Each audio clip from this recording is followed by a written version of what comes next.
Hello, hi everybody, and welcome to part 2 of Mega Man Maverick Hunter X Vile playthrough.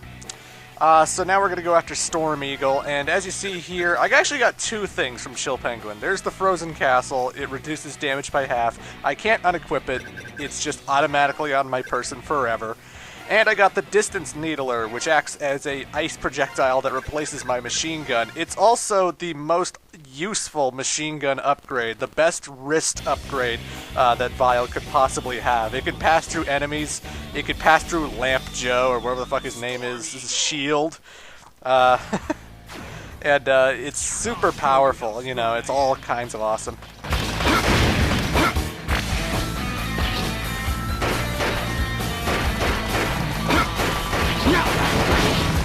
Oh, by the way, some of you may have just noticed something about the Vile playthrough, which is honestly one of the biggest, dumbest things about it. When you listen to Central Highway's musical theme, it was different from the original Super Nintendo and, you know, the remake theme that we heard in the EDX playthrough. And then when I went to Chill Penguin stage, we sort of heard that song again. And now that we're in Storm Eagle's stage, we're hearing it again. Here's the dumb thing about the Vile playthrough, the decision I will never understand why they made, especially later when we get to the Sigma Castles, and then the Sigma Castle levels are playing normally as they should have. Vile's always got a theme song going on in every level. Always! Doesn't matter what level you're playing, except for the Sigma Castles, you always hear this theme song! It's repetitive! It's not that particularly enjoyable, it's not that great a theme, and we always have to hear it, it's stupid. Anywho folks, the heart tanks and sub-tanks have been switched around. The heart tank is now on the top of the tower, not the left, as it was before, and we have a ride armor in here, and this one is the hardest sub-tank to get in the game, and I'm surprised I managed to pull this off as well as I did. Now the good thing about Vile's ride armor is it has a machine gun, which is super powerful, so you can take out turrets really quickly. But you may notice at the top left, there is a time limit. In 15 seconds, my ride armor self-destructs and it blows up. However, if I kill an enemy and he drops weapon energy, and I pick up weapon energy, the timer does go up a little bit. I have to make sure this ride armor gets all the way to the end of this pathway, and that it blows up on a certain set of boxes, so that I can get to a sub-tank. And that is so hard to do. This is all bottomless pit. If you screw up a little bit, it is so easy to blow that and to completely miss out on that sub-tank. So I was jumping for joy there because that was really hard to pull off. I made it look super easy, but I'm telling you, that's like the second time I've done it from playing the Vile playthrough for like 2 or so years, you know? Like, I played this game a lot, and I could never get that done, usually. And I was just so happy that I did it on my first try for this playthrough. I was like, oh my god, I did it first try, yes! Because I expected I was going to die, and die, and die, and you were going to see like a whole montage. Or not so much die, but I just I would keep losing my ride armor and having to go back and get the ride armor again, and you know... It's so tedious, that sub-tank. It is so tedious. And it's not really worth it, since there's no boss in this game that really requires him. The final boss of Vile playthrough is nowhere near as bad as Sigma is in the X playthrough. Spoiler warning. So, you don't really need that sub-tank. The other 3 sub-tanks are easy to get. But blah! Vile, I have no reason to fight you. We're in agreement there. I have no reason to fight you either. In that case, stand down. You're just confused, Vile, that's all. I've always hated you, Storm Eagle. You and that smug face of yours. Step into battle. Well, I hate that smug blackness of yours, Vile. Seriously, you don't even have a face. How do you see it? Anywho. You don't have a dash attack, but Vile does run fast enough that I would just recommend don't do the knee bomb technique when he starts pushing you, because he'll totally blow you off the plane, and you will fall to your death and die. So that's the one difference about the Storm Eagle fight, you know. Just don't use your air bombs during that. As you can see, I'm shaving his health really quickly, or I was. The Distance Needler really shaves off health of pretty much every boss really quickly. It sort of reminds me of... I don't know if anyone's seen my playthrough of Mega Man Extreme 2 for the Game Boy Color, but in that game you could always upgrade the X-Buster to be a lot stronger, and then I just took on all the bosses with the X-Buster as opposed to their weakness, because it got so powerful that I was just pelting them with shots over and over again to drain their health bar. And that's what's happening with the Distance Needler. It's so good against pretty much every boss in the game. That's exactly why I took on Chill Penguin first. I get a really great weapon. I get the armor that reduces the damage I take by half. It is so useful to take on Chill Penguin first that, you know. I'm just saying the Distance Needler is a fantastic weapon, and it's a great machine gun for your wrist. So I would recommend people pick that up. Kill Chill Penguin immediately as soon as you can, basically. So now I'm going to go after Flame Mammoth. There you go. Again, and I unlocked like 3 new weapons right there. I also get Speed Devil. By defeating Storm Eagle, this is the other mandatory thing that you can't unequip. Speed Devil lets you run faster, so now I move around a lot quicker, basically. Some weapons I can't really equip because you notice in the top right it says 10 out of 14. Basically, the more you go through the game, the more energy you're going to have, so the 14 will grow, essentially. And then you can equip some of the more energy-heavy weapons and become a more competent Maverick. And there's my ride armor. Again, ride armors are in every level. I love it. Because it's Vile, you see. He's always using ride armors. But, basically, you know, you're constantly getting new weapons from Mavericks, and you're constantly getting energy from defeating them as well. And the more energy you have, the more you can equip the stronger ones, and blah, blah, blah, blah. And there's a lot of weapons you can get for your shoulder cannon, for your knee bombs, for your wrists. There's a whole bunch of stuff. And I'm going to be showing off, you know, what I can. But to be honest, I don't really show off everything that's useful. I just show you like all the things that I'm going to be using. Distance Needler is my wrist weapon of choice. You know, when I go through this game, I'm always going to have the Needler. The Needler is such a powerful, such a useful weapon. And look at me killing things with it. I mean, Jesus. It's so strong. It's better than the bombs. It's better than the shoulder cannon. I love it. And the heart tank is now over here where the sub-tank used to be, and there's no blocks in your way, and we don't have Dr. Light upgrades anyway, so I don't know why there would be blocks in the way, but yeah. No sub-tank in Flame Mammoth stage this time around, though. The sub-tanks, again, have been switched around. Would you believe there's a sub-tank in Sting Chameleon stage?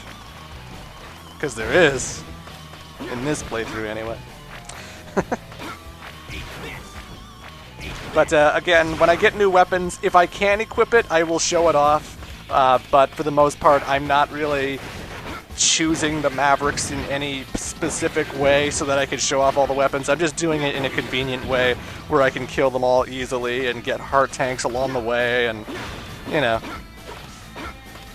This is just a casual playthrough of the hard mode of Vile. You know, there's tons of weapons I'm not going to be showing off. There's tons of different factors that each weapon can have, and there's all kinds of different things. And honestly, I would just recommend picking up Maverick Hunter X to experiment with all these different kinds of weapons, to you know, play Vile mode and test out all these weapons yourselves, because some of them can be pretty useful, but I only have my own choices, basically. I like to leave the shoulder cannon as it is, though. I really like how powerful and how useful it is when you start off with it. I always preferred that yellow regular shot. Well, actually, no, that's not true. Anywho, Flame Mammoth. Vile, what are you doing? If you've joined the side of Justice, you can leave now. Justice? Give me a break, Flame Mammoth. I'll fight you if that's what you want. Bring it on. You just bit off more than you can chew, Vile. I'll make sure you regret it. Here we go! Alrighty, Flame Mammoth, but I gotta warn you, my Distance Needler's still gonna destroy you like it's nothing.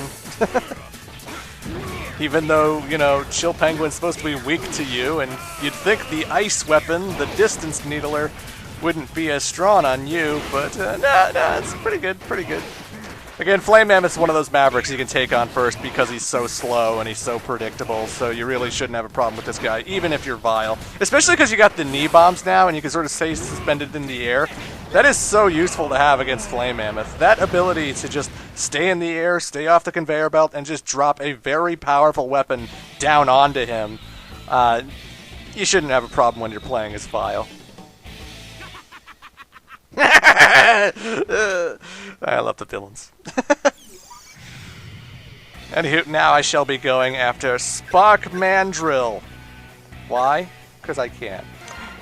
You know, generally certain weapons are going to be really powerful against certain Mavericks. You know, there are still weaknesses, but again, the way Vile's playthrough is, he gets so many weapons, and after a while it's going to be hard to remember what weapon came from what Maverick, you know?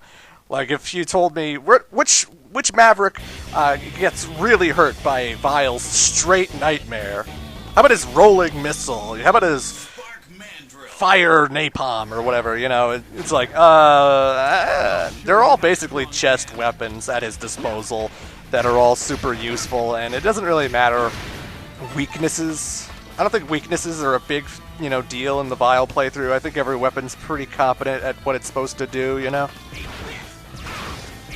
It's like when you start off the game and I'm like dropping bombs on Chill Penguin and stuff. That's at a pretty decent amount of damage, and it's not essentially a weakness. It's just the bombs are really that powerful, and it's all about mixing and matching with Vile's weaponry and finding what's good for you, you know, finding what suits you, you know. But yeah, I still can't get over, like, I don't know what the decision-making behind the soundtrack for the Vile playthrough was. I really don't get that.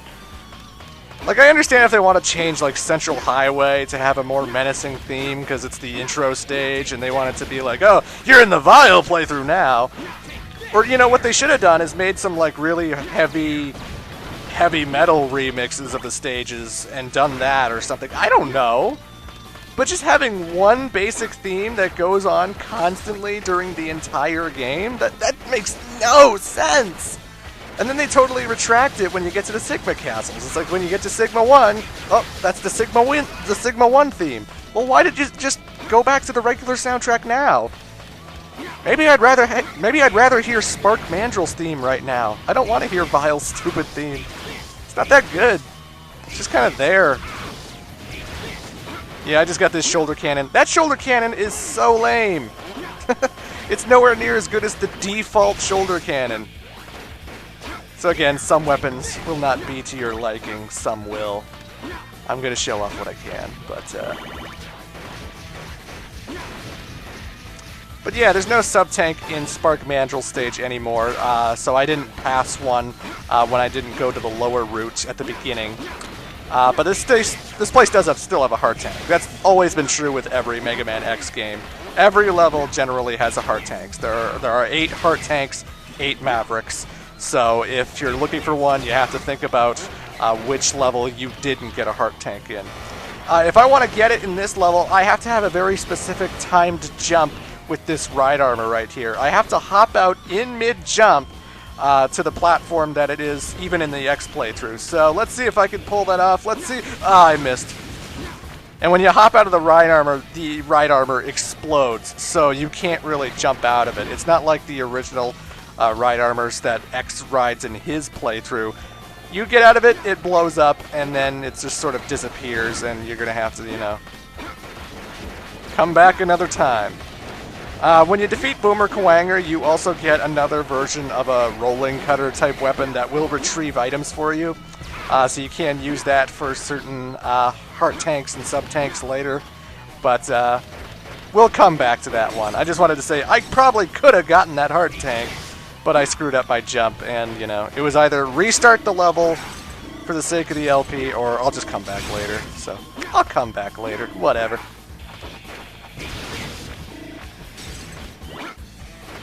But yeah, Mega Man is a series known for great music, and why would you just make the Vile theme in every level? It makes no sense. But I'm not changing it. I'm not muting the music and putting in my own. I'm showing you what the game is like, damn it. Vile? What are you doing here? I should ask you the same question. What are you accomplishing by acting as Sigma's cheerleader? His plan's not wrong. At least, I don't think so. Any plan involving X is wrong. I'll put a stop to it. Alright, so the Distance Needler will not stun lock him into place. Spark Mandrill likes to climb the ceiling. He likes to have this drill attack that you want to wall jump over. And he will try jumping on you when he climbs the ceiling and ground pounding downwards onto you.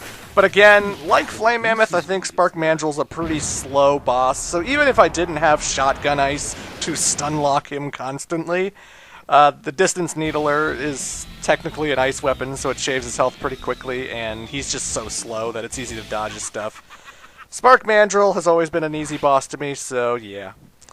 Anywho, folks, I will see you in part 3.